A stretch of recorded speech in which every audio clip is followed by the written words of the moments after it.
Hey folks, Big Deano here again. This time taking a look at something that surprised me a little. This is a bootleg of Figma YuGi from YuGiOh, the very first season. Yeah, I was expecting this to just be one of those horrible Figma bootlegs, bin it immediately, but he surprised me a little bit, and I'll get into the reasons why in a minute. But let's take a look at the box first of all, shall we? It's the usual massively oversized Figma box, number 276, Yami Yugi. Now I can't remember his second name in the actual series. Yugo Moto, that's it. YuGiOh, and it's the 20th anniversary of Yu-Gi-Oh! Apparently. I did not know that, because I've not been following Yu-Gi-Oh! Since the original. So yeah. Yami Yugi, is that because he's merged with the Pharaoh? I think so. I don't think they actually named him that in the English dub, but anyway, let's not get into that. You've got a picture at the top, and you'll notice the eyes.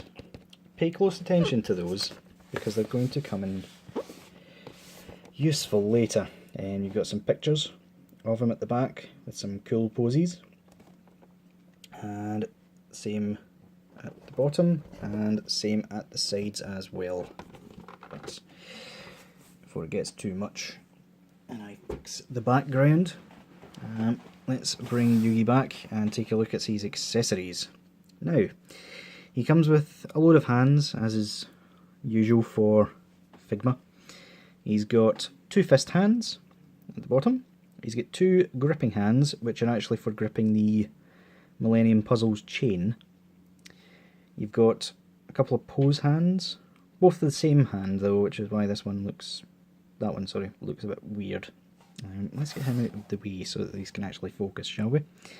You've got some double pointing hands and a single pointing hand. And let's see. Sorry, I get confused by the the bubbles. Didn't notice that. Brain fart. And you've got some open, posy sort of splayed hands.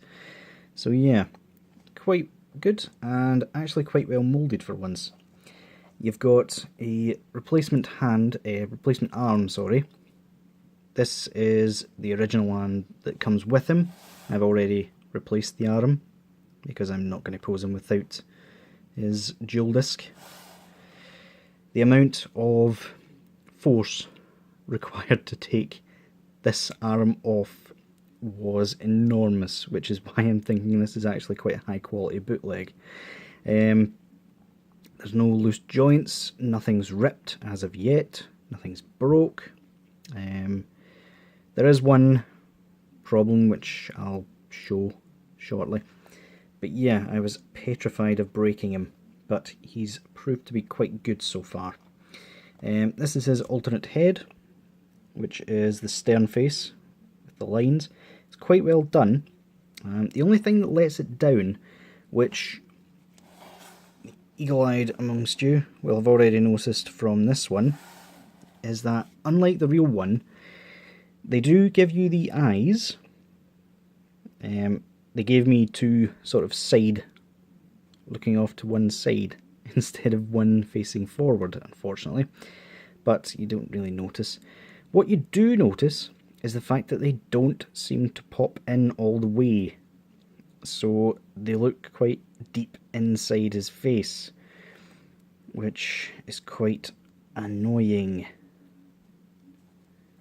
Yeah, it doesn't really keep at all. And if you get it in one side, it pops out the other. So yeah, mismolded there. These ones are looking off to, if you can actually see it, there we go.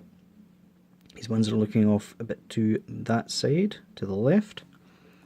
And you've got one that looks off to the right. As I said, I have 2 that's looking off to the left and 1 looking off to the right, instead of one of each. But I can deal with it. There you go. Yeah, being deeply embedded into his skull isn't great, but that's his smiling face. Oh, and I almost forgot, he's got 2 sets of hands for holding cards, which I'll show you. They're alright, I suppose, especially for bootlegs. I don't know if you can make that out. But yeah, just a little bit of plastic. Looks like it's a handful of cards, and one single one that is painted the same way. It's just black boxes. Would have been cool if you've seen like Dark Magician or any of his other signature monsters on it, but they're far too small, especially for a bootleg. The jewel disc itself looks really good. All the paint is in the right places, and it's actually really well painted. I was surprised by that. His Millennium Puzzle, you'll see where the issue is. There we go. It splits instead of popping off. That is quite annoying, but to be expected with the bootlegs, I'm afraid. And there is the puzzle if it comes off. And you'll see the chain looks rusted. I don't know if you can see that. I mean, it works fine, but it's definitely not the silver chain that's on the box.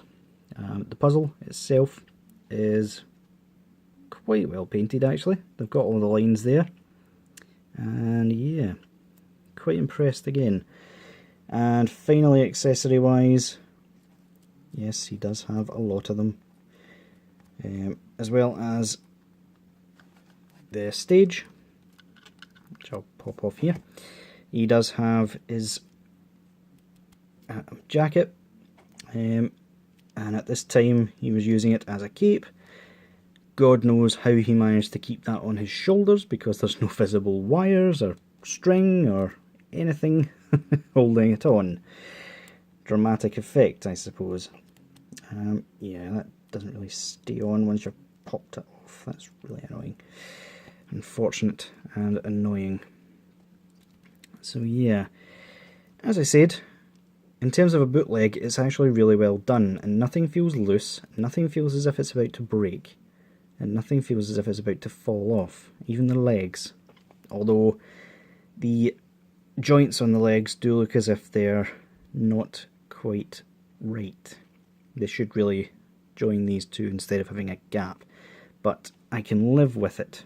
This guy's going on my shelf after all, he's not going to be posed about.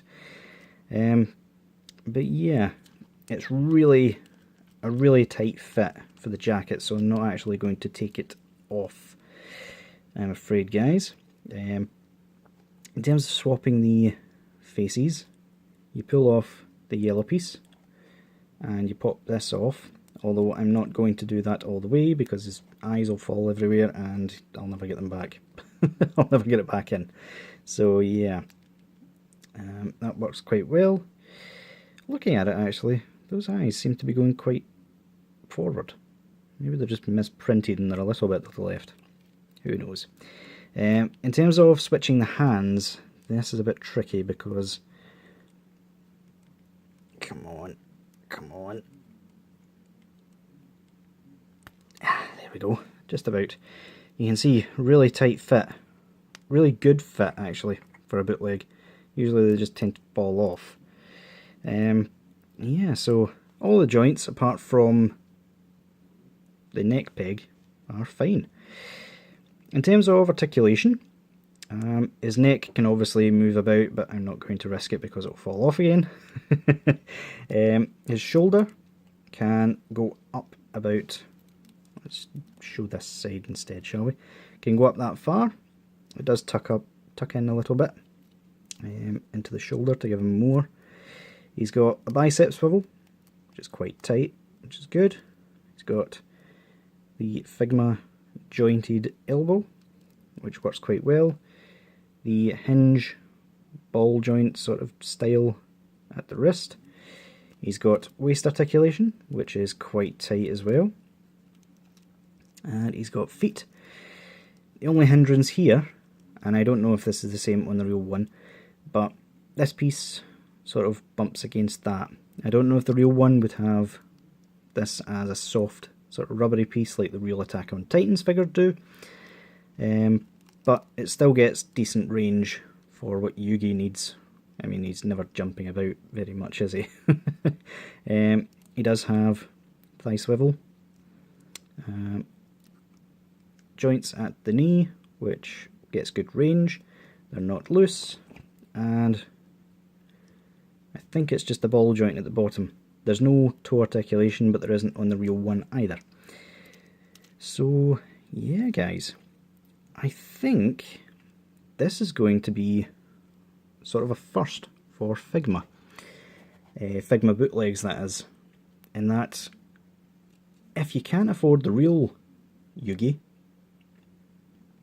but you still want a version of him on your MISC shelf, or your YuGiOh shelf, I don't actually know what kind of shelves you have at home, but if you do need one, hold on, I'm trying to pose him and talk at the same time. I'm a guy, I can only do one thing at once. But yeah, if you have a shelf that you think a Figma Yugi would fit on and can't afford the real one, as long as you're careful with this one, I would say for once go for it. Maybe your neck won't even have the issues mine has. But yeah, guys, that'll do it for this review.